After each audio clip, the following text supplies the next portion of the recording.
know that in 2021, an astonishing 47.8 million people in the US quit their jobs, which is 23% of the total US workforce? And in 2022, the number continued to rise, reaching 50.5 million people. On average, over 4 million people are leaving their jobs each month. It's clear that we're witnessing a massive reawakening as millions recognize the need to redesign their lives and careers. If you're tired of feeling stuck, juggling countless responsibilities, and struggling to find balance in your life, then today's show on how to redesign your life and career is for you. Hello and welcome to the Dare to Differentiate show, where we're all about owning your voice, value, and visibility with confidence. I'm your host, Diana Y.K. Chan, LinkedIn Top Voice of 2022, LinkedIn Learning Instructor, and founder of My Marketability. Whether you're tuning in live or watching the replay, I am so delighted that you are here. As a career coach, speaker, and expert in career pivoting and personal branding, I'm here to help you stand out, get hired, and earn more. If we're not connected yet, make sure to follow me on LinkedIn, YouTube, and Instagram at Diana YK Chan. Also, some big news. Check out my latest LinkedIn Nano learning course that just launched this past week on how to pivot your career. Hundreds of people have taken that course already. So far, we have a 4.8 star rating. It takes only 11 minutes to complete with 12 video lessons. All right, so in just a moment, we'll be joined by my fantastic guest, Katy McFee, a certified executive coach who has transformed her own life and career. She's traded her corporate executive title for entrepreneurship and now empowers women in tech to reach the top. Now, first, I want to hear from you. Where are you tuning in from? Drop us a comment and let us know. I see someone from India, South Africa, France, New Jersey. All right, Chicago, amazing, Toronto. We have such a diverse audience today here. So let's dive into today's agenda. You're going to learn Katy's career story and journey on making a 180 change in her life and career. She's going to also share with us some practical tips and advice on redesigning one's life and career.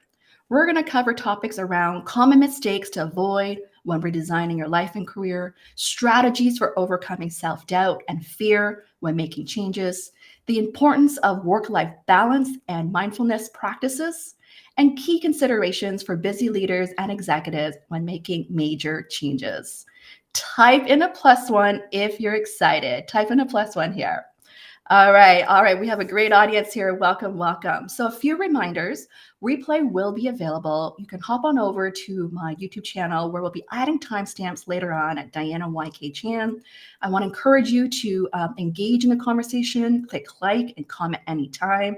Share your thoughts and key learnings and questions. Engage with each other as well. Show your appreciation and support to our speaker. Type in #GoKaty. All right, amazing. I love all the chat that's coming in here. Okay, so let me introduce you to Katy here. So I met Katy last year. She's a fellow through another fellow coach I met her about 6 months ago. And Katy is a passionate advocate for empowering women and closing the gender gap in senior leadership.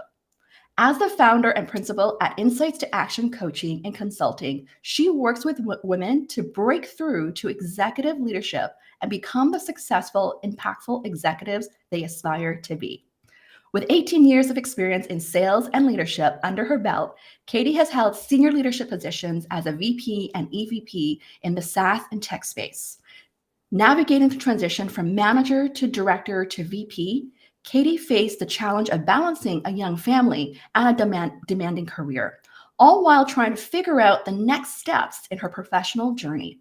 She quickly realized how few resources and mentors were available, especially for women. After achieving success as an executive, Katy saw that many others faced similar struggles during their transitions. She left her corporate role to launch Insights to Action on a mission to help other women make the successful leap into senior leadership and show up as the leaders they want to be, all without burning out. So without further ado, let's welcome Katy to the show and let's get started with redesigning our lives and careers together. Hello, thank you for having me. Hello. Welcome, Katy. So great to have you. I'm so happy to be here with you. Amazing. Well, I'm so glad we got connected last year and instantly we hit it off. And I'm so excited that you're coming to my business mastermind as well in a couple of weeks, where we jam about business and really designing our ideal life and business together here. So thank you so much for being here. Thank you. So why don't we start off first is what inspired you to do the work you do today? Yeah, great question. It's funny because in retrospect, it should have been really obvious that I would end up doing this. So for years and years, I did have like, I want to say like the whisper, right? Like I was really passionate about helping women. Um, I was mentoring women on the side for free. I was the chair of a nonprofit in Ottawa called Women Empowering Technology, where I was, helping to empower women in tech and male-dominated fields and help them to navigate their careers. Everything I read about was about like, women, careers, self-help, all of this stuff. So like, in retrospect, I should have been able to take a step back and see that, but I couldn't see it at the time. So, um, it was one of those things when I first launched my career, or sorry, when I first launched my business, um, I hadn't planned to only work with women. I thought, I know I can help leaders. I know I can help new leaders, transitioning leaders, especially that jump from middle management to senior leadership.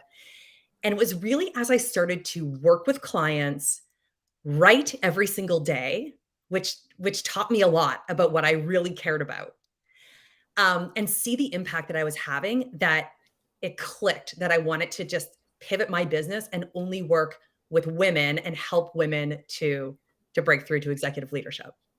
Amazing, amazing. And what do you love about what you do today? Oh wow. I mean, I love having an impact, right? I love seeing people get promoted, land their dream roles, discover what they really want in life. And I love to just be that person in their corner. So whether it's through my group programs or one-on-one, I just love to be that support network. It can be really isolating when you're trying to navigate these challenging times in your career. So that is just, it makes me jump out of bed in the morning. I absolutely love it. That is amazing to hear that. So my next question here, this is like the story. I want to welcome. We have a great audience right now, Katy, by the way, on LinkedIn. So I just want to say hello to our audience here. I see Stephen here on the show as well, Patricia, Sarah. Amazing, amazing here. So we're here to like talk about how to redesign your life and career. And Katy's about to share her story. So my next question for you, Katy, is tell us your story of why and how you made a 180 change in your life and career. Like, Mm. give us the juices. I've been following your posts and I feel they're so relatable. And so I want to engage with the audience. If you can relate to any of this, like, let us know as well. Yeah. So in terms of my story, so I started my career in sales, in biotech sales. I joke that I kind of stumbled into sales, but I absolutely loved it. And from my first job, I knew I wanted to be a VP. I knew I wanted to be a VP sales.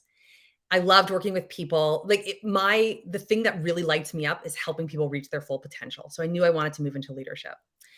And so I started on my path. I was really strong. So I was promoted pretty quickly, at least into a manager position. And then I started to get stuck. So I think it's important to note that, like, yes, my career looks pretty good on my LinkedIn profile, but I really struggled for many years in terms of becoming a senior executive. First at the manager level. So I got stuck at the manager level. I was trying to get that director title and I was really struggling to get promoted. And then I got stuck again at the director level. And I joke that the only reason I even got to the director level was just like brute force. So I think I just wore them down. And they finally made me a director. Um, and what was really challenging for me, because I am someone I will invest in my career. I do not have a problem with taking action. I just didn't know what I needed to do. Right. I was like, just tell me what I need to do. Do I need to take a course? Do you want me to go get an MBA? Do I need to read a book? Tell me and I'll do the thing. And wherever I looked, I just could not find a clear path to senior leadership. Had a lot of self-doubt. I started to wonder, maybe leadership's not for me. Maybe I'm not cut out for this. At the same time, I got separated, and so I was also managing that, which was just really challenging. at that point, we were all still in the office. So there was early management meetings. There was, let's order in dinner and stay for a strategy session. And here I was like sweating because I wasn't sure if I was going to be able to arrange childcare, and I didn't want to be the only person who wasn't going to make the session. I was the only woman at the table as well. So I was the only woman. I was the only director level. Everyone else was a VP or a C level. And I was the only one who was single parenting. All of the guys on the team had wives who didn't work. So they had a really solid support structure at home. And so I just felt like so alone, which again, like this planted the seeds for what I ended up doing in my second part of my career. But I just felt really alone, didn't know what to do. And then I did end up landing a VP role. So I was working on myself a lot. I worked with an executive coach, and through a previous boss of mine, I heard about a VP role that felt really perfect for me. So I ended up, getting an interview for that role. I landed that role. Long story short, did really well as a VP, saw lots of success, did really well as an EVP. And but I started to realize that the people around me in leadership positions and in middle management positions in particular were struggling with the same things I was. So this was the first time I was like, ding, like Yeah. there's something here. Now the big defining time in my life happened when I became an EVP. So I became an EVP, which was like my big dream, right? And in retrospect, I was really only basing this off title, salary. I wasn't really thinking about like, what do I want to do in my heart? I was more thinking, what's a really fancy job that will make people think I'm awesome? Right? Like subconsciously. I wasn't consciously thinking this, but this is really where my brain was going. So I became an EVP, and I was working in a great environment. Like my CEO that I reported to was like a wonderful human. I felt very supported. I felt very valued as a member of the leadership team. I had lots of autonomy, and I was miserable.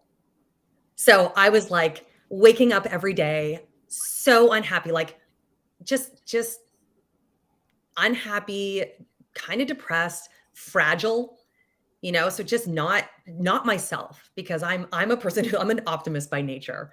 I wake up in the morning and I'm in a good mood, and I'm generally a pretty positive person. And like on paper, my life was perfect.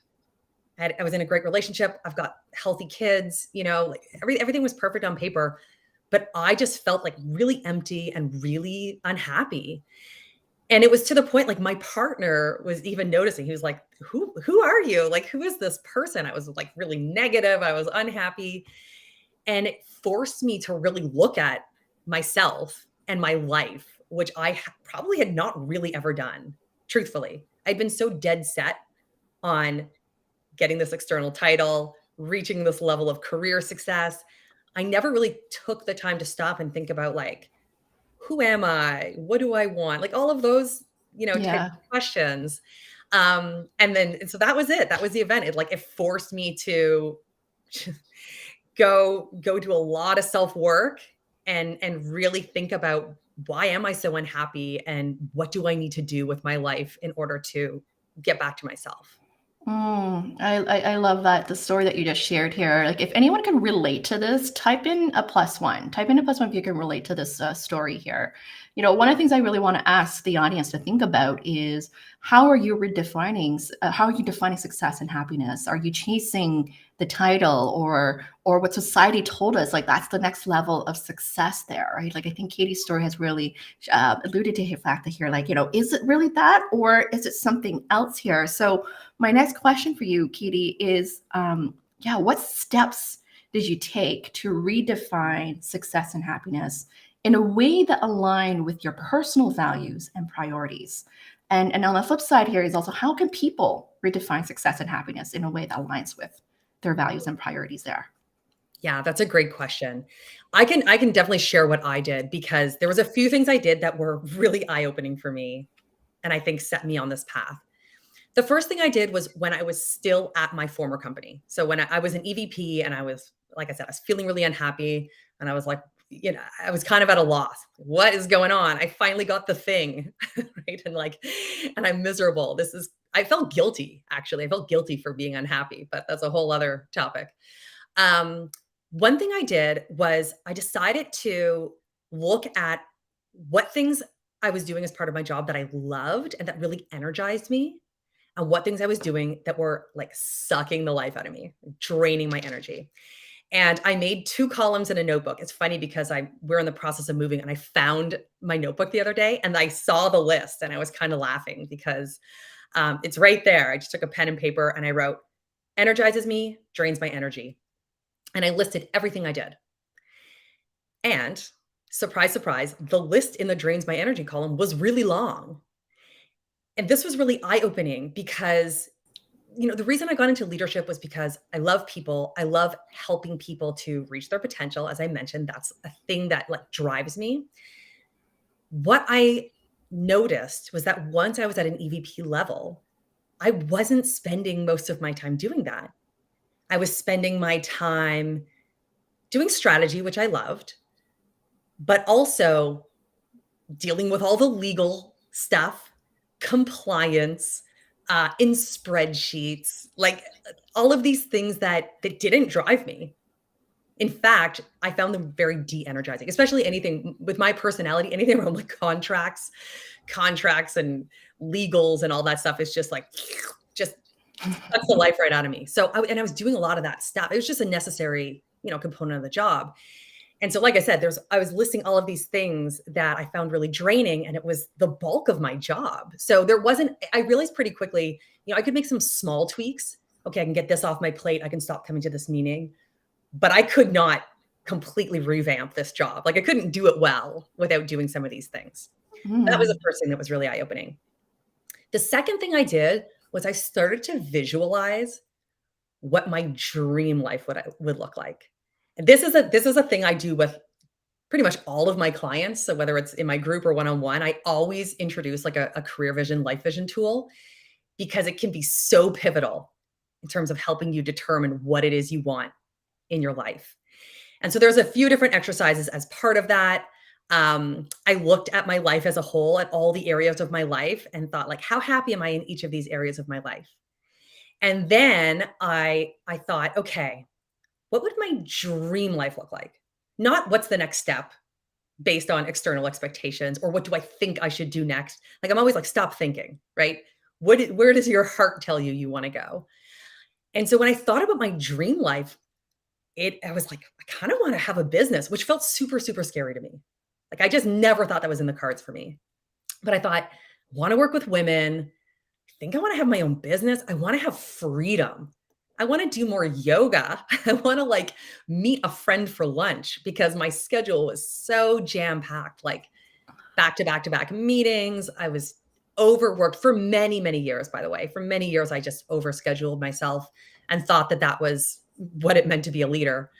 And I was just done with it. I was like, I'm done. I want to like go for lunch. I want to take Fridays off. And the more I allowed myself to think about this and entertain the thoughts, right? Just like open that door a little bit. It was like intoxicating. I could not unsee it. Once I saw it, I couldn't unsee it. Just this idea of like, oh my God, could this be my life?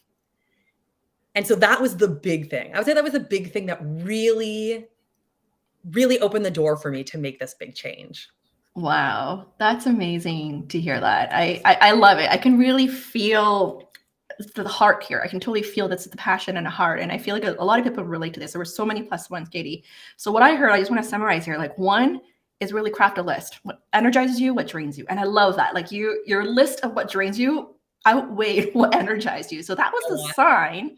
That was a sign for you to seek something different, right? Something that was more fulfilling to you because you realized that's something that was hard, or that you can't really just change the entire job of what you were in, right? And then I love the second step that you said is really visualizing of this ideal life, this dream life of what's possible, like really having that possibilities mindset of what's possible.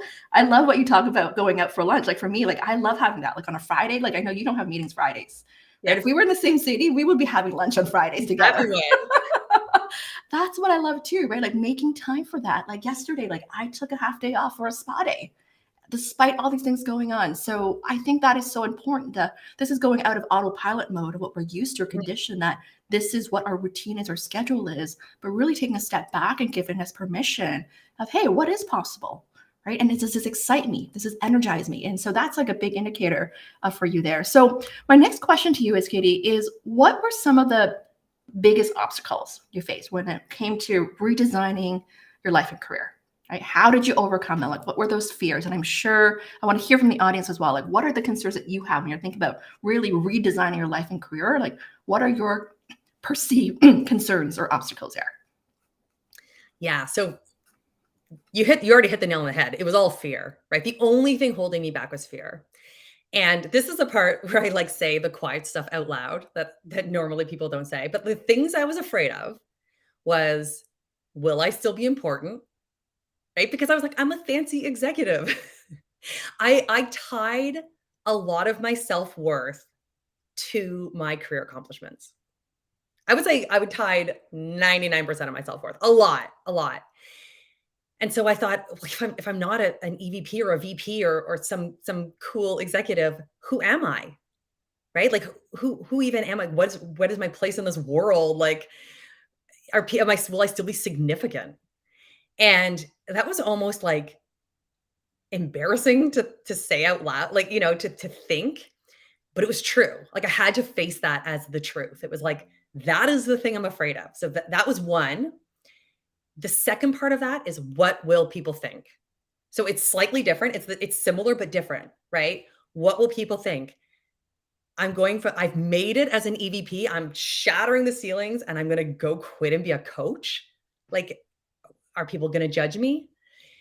And the truth is, some people did. Like, I would be lying if I said, nope, every person in my life rallied behind me. I felt super supported and that's all I needed to do. Like, I was totally wrong that anyone would judge me. It's not true. Some people did. The thing I learned, though, was that most times, if somebody is judging one of your life decisions, it says a lot more about where they are than where you are. And that's something you've probably heard before. Like, lots of us have heard stuff like that. Oh, if someone's talking about you, it's more about them than you. But it had never really resonated with me how true that was until then. And like I said, I started doing a lot of work on myself. I had joined like a mastermind, and then I started becoming a certified coach. So I was like very immersed in the coaching space. I was getting a lot of coaching. I was starting to give some coaching. And I think that was perfect for me. Like, I absolutely needed that. And so it allowed me to work through some of this stuff. Like, during this really difficult time, I had access to coaches who I could work through some of this with. So in terms of getting over it, really for me, it was about unpacking. So where is this fear coming from? Sometimes it was like a bit of the walk the plank. Like, what is the worst case scenario? I had to go there a couple times. Like, what is the biggest thing? What's the worst case scenario? Well, the worst case scenario is a couple people think it's a dumb decision and I don't get any clients. I guess that would have been the worst. Right. But when I went there, I was like, well, I'm a very hireable person. I could just go get another job if it doesn't work. So when I really looked at the worst case scenario, it was not a reason not to move forward.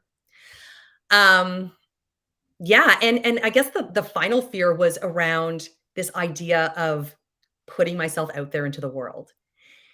Because before January of 2022, I had never posted an original thought on LinkedIn. Like, I would post, hey, I'm hiring, or started a new job. That was it. If you look back at my history before then, that's all you'll see, once every couple of years. And so the idea of building in public and of sharing my thoughts and potentially having people judge my thoughts was also very, very scary. So that was a thing I decided, I was going to get over. Like, I decided that one of my aligned choices, one of the choices I was going to make in terms of how I showed up every single day, was to put myself out there.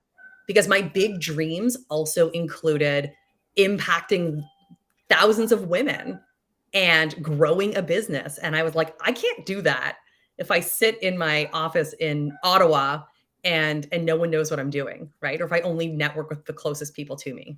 So Yeah. Yeah. Oh my goodness. I love this. This is resonating with so many people here. So this is so fascinating because I love that essentially you had a conversation with yourself yeah. of talking about through all these fears and challenges. And I want to hear some from some of you, like, what are those challenges? And I hear this a lot, Kate, even with my friends. I feel like the last several years, all who turned 40, we're all going through this also identity crisis of like, will I still be important or significant if I pivot or if I make a change? Like that's like the biggest question. Or for some who actually, let's say, lost their job, of going through like, who am I? Like they tied the success to the job and worth, right? And what people will think by making a change. So, I know you alluded a lot of some of this is putting yourself out there, but how did you really, I guess, overcome some of those self-doubts, like in terms of like what people said about you, or the lack of that family support? Like what are some things that you decided to really do to just put yourself out there even more? Yeah. So a couple things. One of the biggest ones to me was always just reconnecting with my vision, Mm, right? I think there's so much power in that, reconnecting to your vision and why am I doing this? Why is it all going to be worth it in the end? That's super powerful. And yeah. so like that life vision tool, I still use it. I update mine like every 6 months because sometimes, my goals change, my vision changes, but I find there's so much power in staying aligned with your vision. The other thing was again this realization, like really unpacking why maybe a comment or why a certain person not supporting me hurt me so much. Why is this impacting me so much? And again, like going pretty deep with myself in terms of, okay, well, that kind of tapped on this like inner fear I have about, am I worthy, or am I, um just tying my self-worth to what other people think instead of just believing that I am worthy on my own. A lot of that to me is starts with awareness. Just Mm, starting to be aware of the things we think, like the thought patterns we hold, maybe where they came from. It's like it's illuminating, really. yeah. And when Yeah. you shine a light on it, it does take away a lot of the power. Yeah, yeah, yeah. Being self-aware. I love that. So a question from an audience here is, how about leaving a multiple six-figure income? Mm, The stability thing. Will I be able to make as much I was making before? yeah. I mean, I'm biased. I say yes, you can. So, I mean, I've already matched my base salary as an EVP. So, and I mean, thank you. And I had no idea. Like, I was like, what's my goal for year one? Maybe I can make 50K. Like, I didn't know. I was like, will anyone hire me? Um, so I believe it is truly possible. I believe it is possible if you're doing the right thing, if you are willing to work on your business and you're willing to put yourself out there. I truly believe it's possible. It won't necessarily happen that fast. I will give that caveat, right? It can take time, which is why a lot of people start with a side hustle, or they, go down to part time and work a little bit, start building their business. Like there's lots of ways you can do it. For me, I was fortunate as well that I had a conversation with my partner. We had both had successful careers, so we were in a place where um, we could take that risk for a period of time, right? It was like, I could take this risk. And he's like, okay, if after 6 months you have zero income, let's talk again. But we were in the place where we could take the risk. I could go all in and then and just see how it went. And so that's what I did. At the beginning, it was a little slow, right? As I was first putting myself out there. This is why I say, so one tip I'm going to give you guys, I know you're not asking for this, so this is unsolicited. If you decide this is something you want to do, start building your audience now. One of the things, so I mentioned started posting at the end of January 2022, and I launched my business officially March 31st. So at least I had that 2-month buffer, which was better than nothing because I had already started to build an audience and I already had some engagement. So as soon as I announced my business, I already had people contact me that wanted to work with me, which I am so grateful for. I wish I had the foresight to do it a year before, right? And build up a really strong audience so that then when I announced my business, I would have been in a much better place. So I did not, even the fact that I started posting at the end of January we can call it strategic, but the truth is I was just impatient. I had written like a month's worth of content and I was like, what the heck? I'm going to start now. And so, but in retrospect, it was really smart. And I wished I had done it earlier. So all that to say, yes, it can be scary. It can absolutely be scary to leave stable income. You want to be smart about what is your plan? What are the triggers? When do I think I can make this change? What is the trigger that will tell me that maybe I want to reconsider going back to full-time work or whatever, but just being smart and having those triggers and having a plan, right? Like not underpricing yourself just because you're new. Mm-hmm. That's going to get you, pretty far. If you're charging a fair rate, you're going to be more likely to see that income build faster.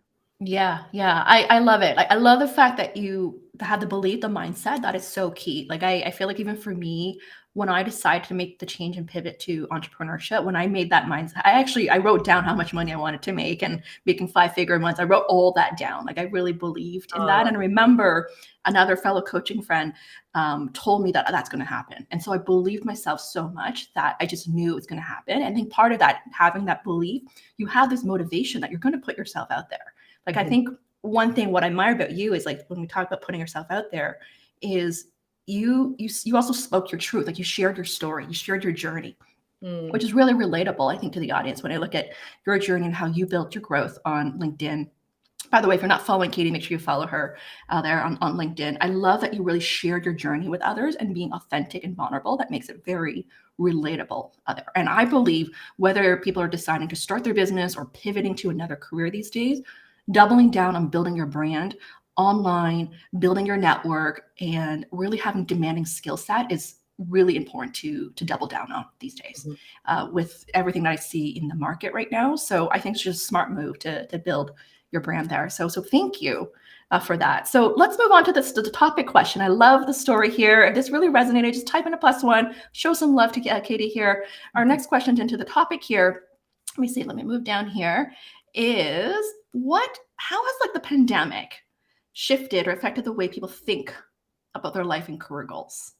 Oh yeah, that's a good question. So the pandemic was not great in lots of ways, as we all know.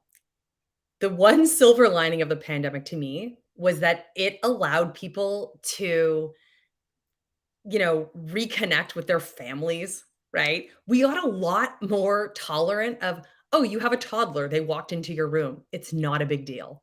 Like when I think back of earlier in my career, I remember I was still finishing my mat leave, but I was transitioning into a new role. And there were some days I was working from home with my baby.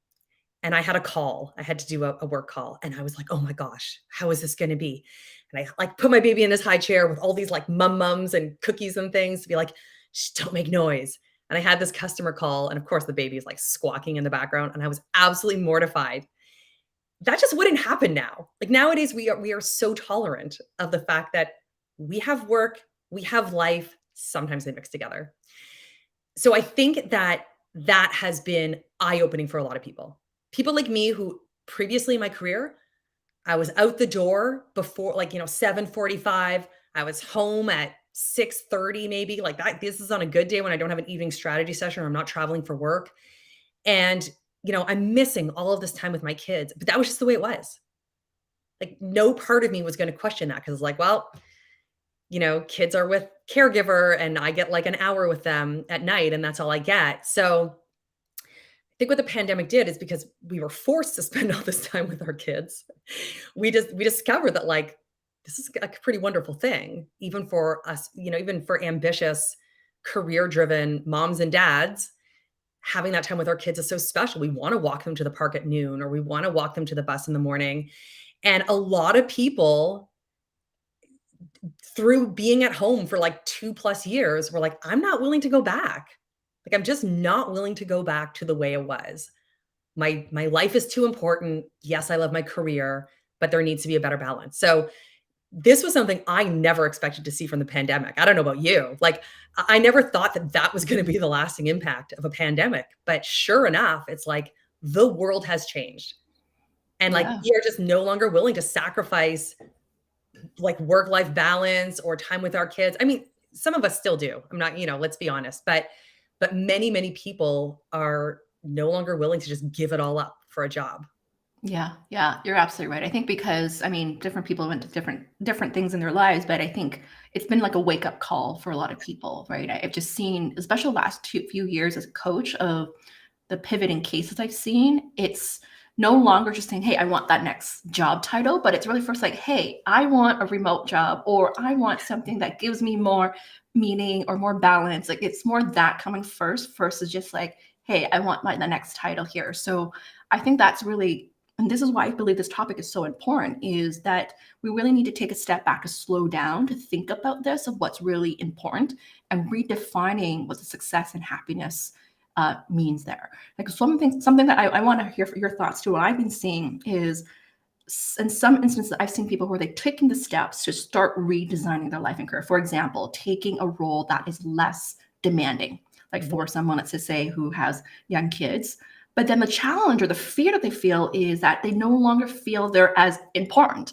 They no longer feel that they're using their brain, or they no longer feel as challenged. So they feel stuck. Did they make that right decision? Yeah. So I want to get your thoughts on that, right? Like, what are some key considerations that people, busy people, to keep in mind when making these major life and career Yeah. changes? Okay. I got some thoughts here. Not gonna lie. Bring it. I got some thoughts. My thought, my belief is that if you want a director or VP or whatever title and you want work-life balance, have it. It's up to you, right? Like, because a lot of my clients are ambitious women, and they oftentimes have young kids and that type of thing. And we've been told for so many years, this is a choice we have to make. Am I going to have work-life balance, or am I going to have a great career? And I'm like, no, have both. And when I was an EVP, I started to get good at this. So for many years, I was terrible at it. And once I started to have a lot more confidence just in what I was bringing to the table and who I was as a leader, I was a lot more unapologetic about declining that 5:30 meeting, because sorry, kid time, kids walk into my office at 5 o'clock. So there's a 5:30 meeting's not happening. Like, things better be burning to the ground if you need me to get on a 5:30 meeting. And yeah, I see in the chat, it says set your boundaries. I am such a fan of boundaries. And I truly believe that it is up to us as individuals to determine what are our boundaries going to be and how are we going to set them, and then to hold firm with them. Because the truth is, you might have the best boss in the world. It's still not up to them to create boundaries for you and to maintain those boundaries for you. It's still up to you. And so I am a believer now. I mean, with my business, and I'm sure you can agree, Diana, like, yes, sometimes it's tempting to work all the time because I'm seeing good growth, and Yeah. especially in the world of entrepreneurship, there's just like always a billion things you could be doing, right? There's always like 5 things I could be adding to my business, and things I could be building, and courses I could be taking or whatever. But I have to decide, what do I want my life to look like? And the truth is, if you are like ruthless with prioritization and you are being smart about the way you use your working time, you don't need to work 60-hour or 80-hour weeks. You absolutely don't. But you need to be smart about the time you are working. So I think it's important that those go hand in hand. You Yeah. can't say I want my boundaries and then like spend your day on social media and like texting your friends. If you want to do well at your career and also maintain boundaries, you also, need to be smart about the way you use your time and really use it effectively. But if you're willing to do that, I'm a big believer you can have both. Yeah, I agree with you. I think part of it's setting the boundaries, but also communicating those Yes. boundaries as well, so that people are aware of those boundaries. Like, for example, like I don't coach in the evenings. I typically don't start coaching till after 10 o'clock as well, where after I dropped off the kids and I have like my 1 hour me time there. So I set those boundaries, and over time it has not become an issue at all. Like, I don't necessarily coach on the weekends unless it's an urgent there. But what if, I had a friend recently, we had a brunch here, and she works like she's like a chief of staff role, working for like senior executives. And there was this time where the executives wanted to have essentially an ongoing meeting at like 7:30 downtown. And she's got 2 young kids, and she feels like can't say no. Okay. How do you deal with like feeling you can't say no because you're dealing with the big bosses? Yeah. Well, so I always approach things from the frame of, ignorance over malice, right? So it's very likely and possible they're not doing this to be like, "Ha ha, you will not see your kids." Like, it's entirely possible they're not even realizing They're not maybe aware. they They're don't not have the aware. same responsibilities. Yeah, so, and I recognize that it can feel very intimidating to have those conversations. So that is a real thing. But I would probably approach it from a place of curiosity, like, is there a reason I'm curious, like, is there a reason we're having the meeting at 7:30? Is there any way we could do the standing meeting blank at this time, or I could do it remotely, or whatever the thing is, right? And I would think about framing it in a way that it's gonna be good for her, but good for them. So she could think about, okay, is 7:30 the right time to have a strategic meeting? Yeah. Is everyone at their best at that time? She might propose, I propose we do this at, is this an evening meeting or a morning meeting? Not that it matters. Morning meeting. Okay. Downtown in person. 7:30. Yeah, I would, if I were her, I would probably think about, like, what do I want to propose and how do I make a solid case? And I would just do it because the my whole philosophy is if you don't ask, the answer is always no. Yeah. Right? So yes, she might ask and it might be a no, but then that's a new piece of information for her, and then she can make a choice from there. But just going to the meeting and wishing it wasn't happening, to me is, it's like it's a recipe for unhappiness. Yeah, yeah, I love that it's not just about saying it's about you, but also is it really productive for everyone as well? Yeah. Looking at it, is this really the best time, and does it need to be in person there, and does it have to be an ongoing thing? So I love that it's just shifting that conversation there. But I think you're right. Like sometimes people are just not aware, right? I saw your post yesterday about feeling like outcast as a leader. Like they may just not be aware of the other obligations that you have. Yeah. And if you notice in that post, I didn't speak up. I was too afraid. Yeah. Right? So, like, this is a thing that I've learned, and you mentioned, like, women when we hit our 40s. I think it's a magical time. Like, in Hmm. my 40s, I know what I want. I'm unapologetic about it. Like, I know who I am and all of that stuff. But at that point, I was still, reluctant to use my voice, and I probably could have used some coaching, truthfully, to Yeah. help me, be able to do that, in a more effective way. So, yeah. Yeah, yeah. Speaking up, setting those boundaries are key.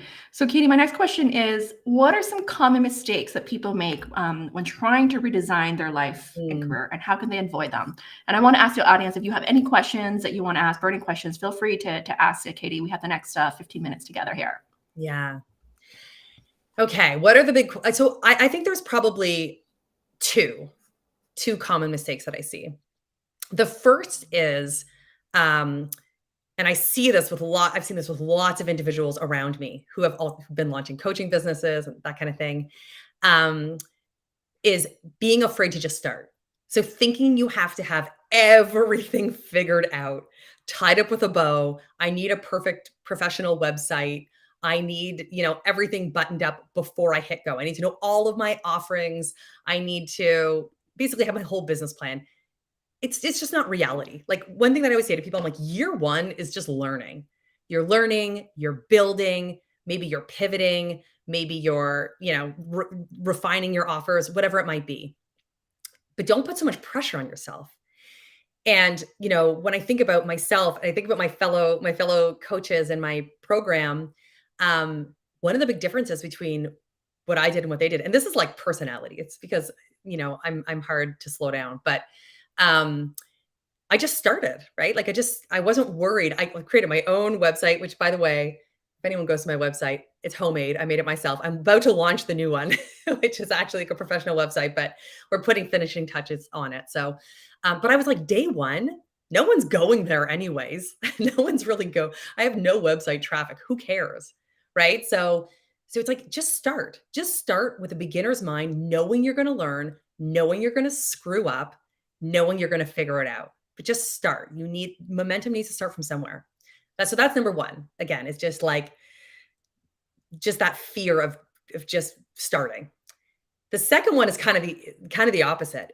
And that is, just doing too much. So almost like diluting yourself early on. Um, I mentioned this before, but the world of entrepreneurship, the world of solopreneurship is a noisy place.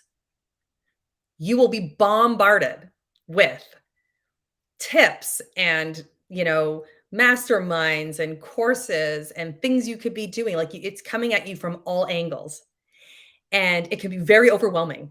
And I have seen this same mistake where people feel like they like need to do everything, right? They're like, well, I need like my course and I need my one-on-one and I need my this and I da, da, da, da, da, da, like, and they're just like run off their feet. And I'm like, I thought the whole reason you started this business was to have work-life balance, right?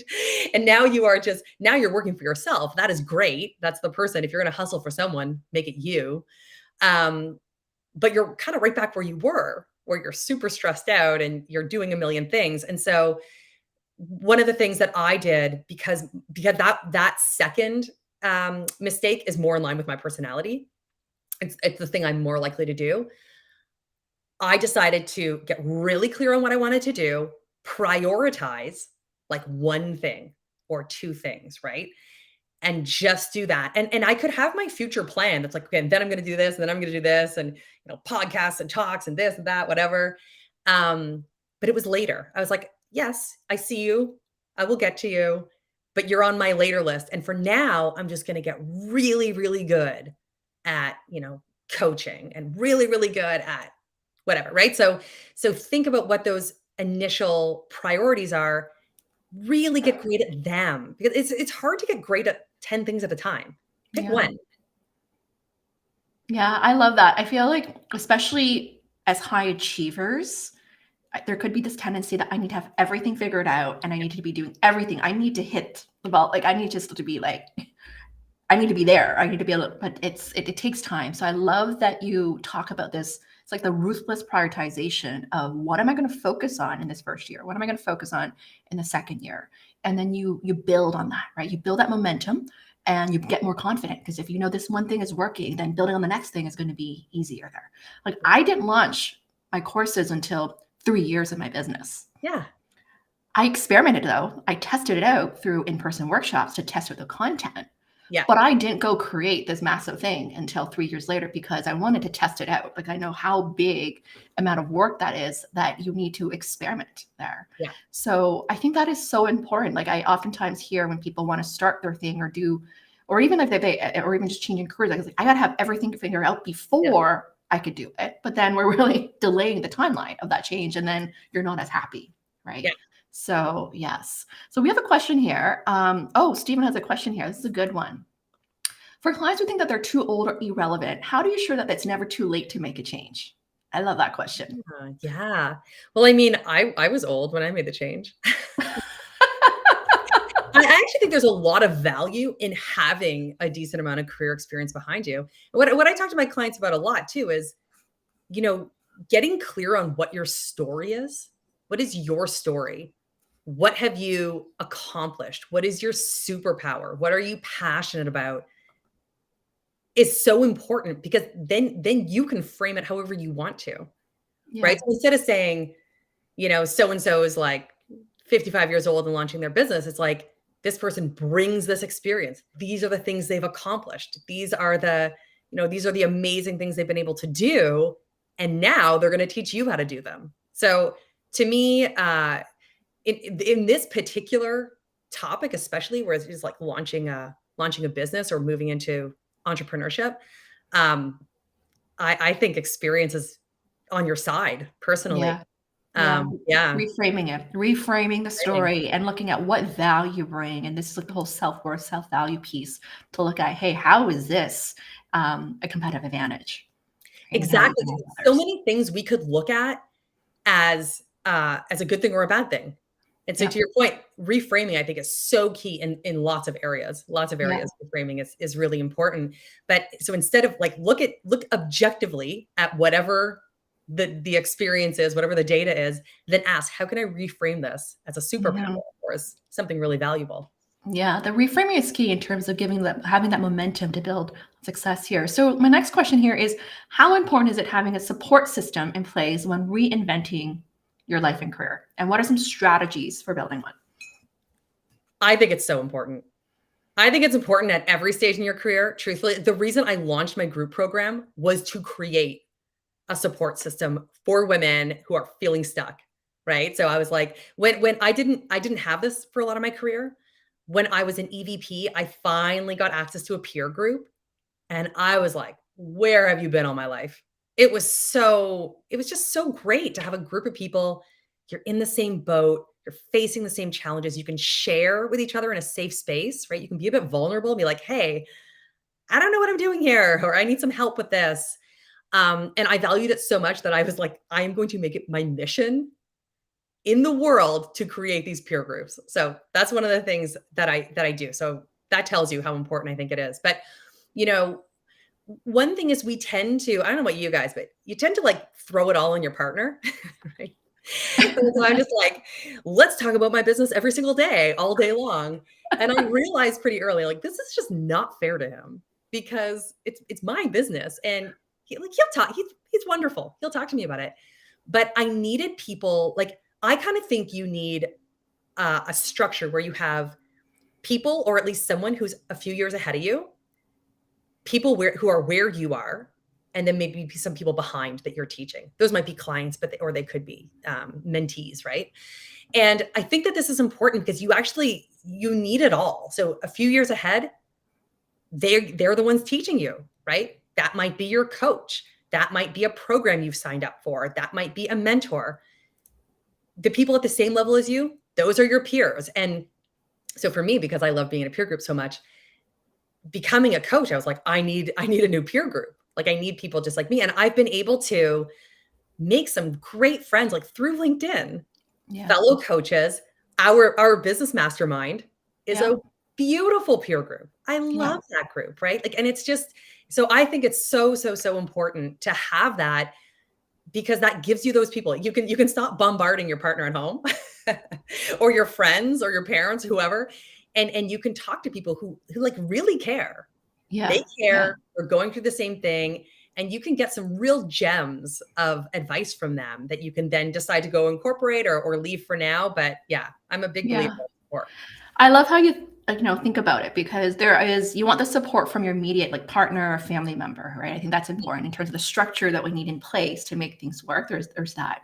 But it's so interesting to say you don't want to just be talking about your business all the time. I feel like that's what I did like the first few years of my business. And you realize like that's not fair, right?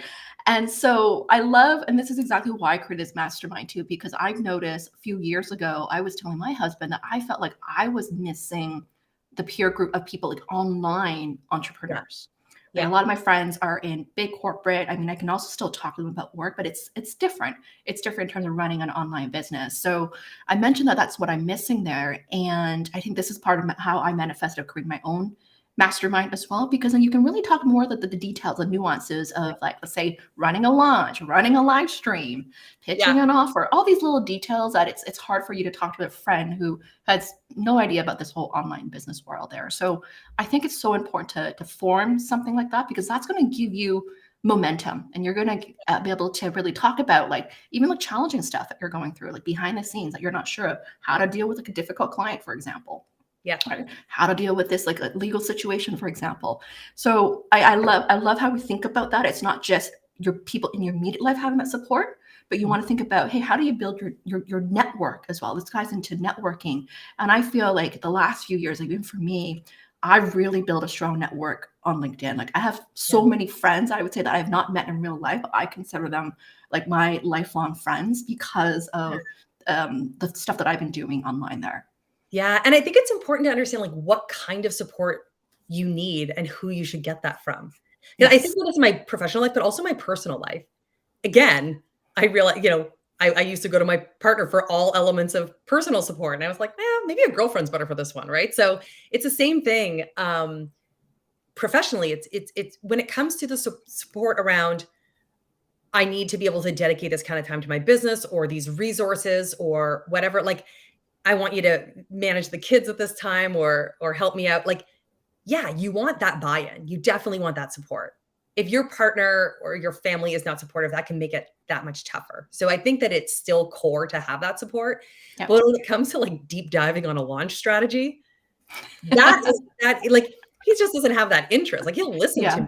me, but like there are people out there, as we know, who want Yep. to go real deep on it. And it's like, let's get into this together. Like those are the people you want to go to for those conversations. Exactly. Yeah. And we're going to talk about that in a few weeks there together. Yeah.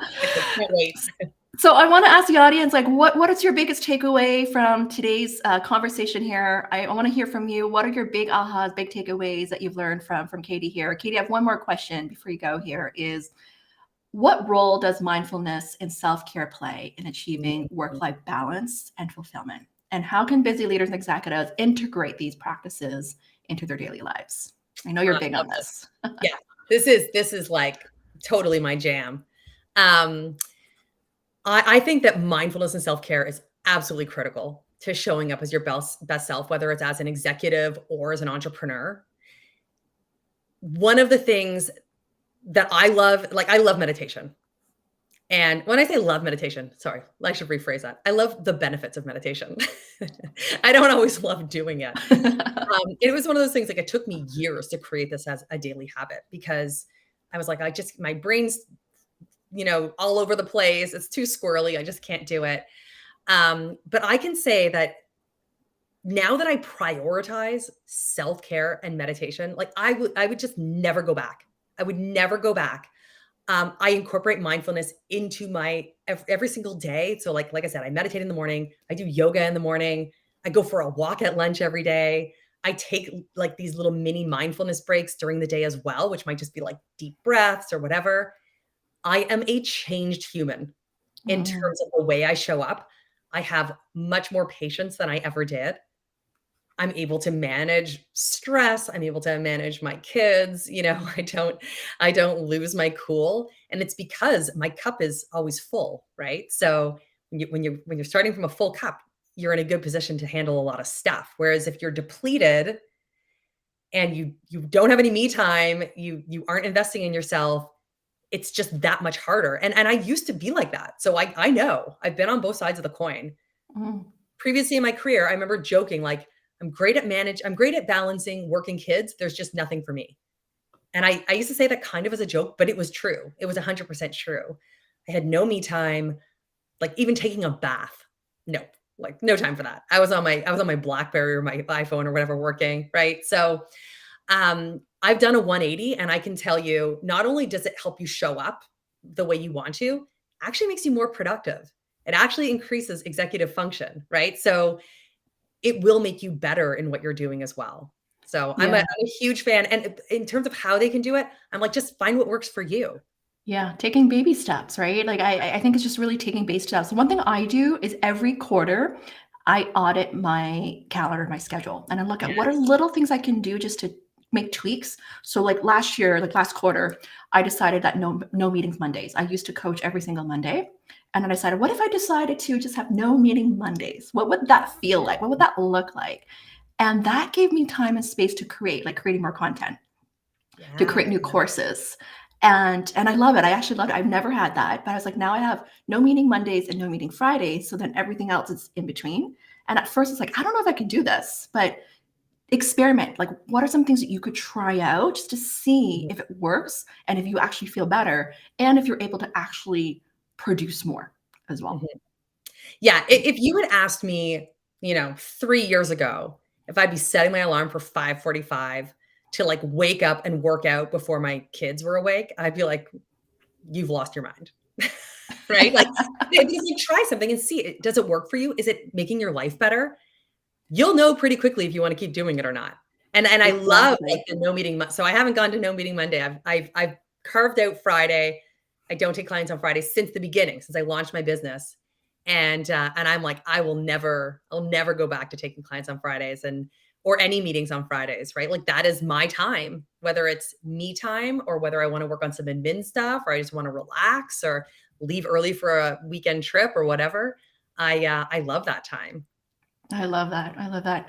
Thank you so much. My biggest takeaway from our conversation today was that one is getting really clear of what that ideal dream life looks like for you and keep going back to it and reminding yourself why you decided to make this big change in your life and career. And from there, like really setting those boundaries, communicating those boundaries, right? And putting yourself out there. I think the big thing is putting yourself out there. Like, I believe, like, I love seeing your growth is that I think also having that sales background, it helps you putting yourself out there to not be afraid of like, hey, I'm still figuring it out as well. I don't have everything figured out, but I'm taking this bold action Yeah. and figuring it out.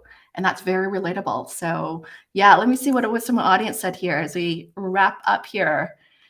Being your authentic self. Yes, that is important, all right? Being your authentic self here. I love that. Amazing, amazing. Yes, consistency is key. You don't have to have everything figured out there. Oh my goodness, this is so good. Any last words, Katy? Where can people find you? So I post on LinkedIn every day. So if people want more to, learn about the things I talk about and what I do, then I post every single day on LinkedIn. I also have a free newsletter you can sign up for. So that stuff's all on my profile page. You can go to my featured section and you can learn about what my offerings are. You can sign up for my free newsletter. You can see a bit more about me. So that's all there. Amazing. And what's something that you are working towards? What's something exciting you work towards in your business right now? So, as I mentioned, right now I do one-on-one and I've got my group. And for next year, my plan is to launch my first digital product because right now there's lots of women at certain stages of their career that either can't afford to work with me yet, or maybe the group isn't quite a good fit for yet. They're just not quite senior enough. And so I really want something that's going to help them get to the next stage in their career. So I am looking at launching it. I already know what it's going to be all about. Like the content is floating around. I just haven't put it into a platform yet. So that will be coming from me. I love that. Love that. I know it's going to happen. We're going to talk more about that when we meet in person. Well, thank you so much for your time today, Katy. I really appreciate you. This was such a great conversation. And this is such a much needed topic. Like, I feel like, honestly, like everything I've been seeing as a coach, I really want to challenge all of you to really think about, what do you really want for your life and career? Like my friend, one of my best friend, Indra, who always challenges me to think about, like, create your life mastery. Like, really, what's the life masterpiece that you want to create? What does that really look like? And work towards that. Like, take massive action. Like, honor those desires of what you really want and who you really are, and take those bold actions there. So I appreciate all of you who are here today. Feel free to connect with Katy, message her to let her know that what you learned from her. And if you haven't yet, make sure to also check out my course on how to pivot your career. It's on LinkedIn Learning. Super excited about this launch. You can also join my list where you can get a summary handout of this course. And also, I'm going to be hosting a private Q&A session for those who completed this course next Thursday at the same time, 11 a.m. Eastern time. So if you have any burning questions on pivoting your career that you want to ask, feel free to complete this course and then join my mailing list to get an invitation to that there. So until next time, we'll see you then. Thank you so much, Katy, for being here today. I appreciate you and can't wait to see you in a few weeks. Awesome. Thank you for having me. All right. You take care, all. Bye now. Hey, everyone.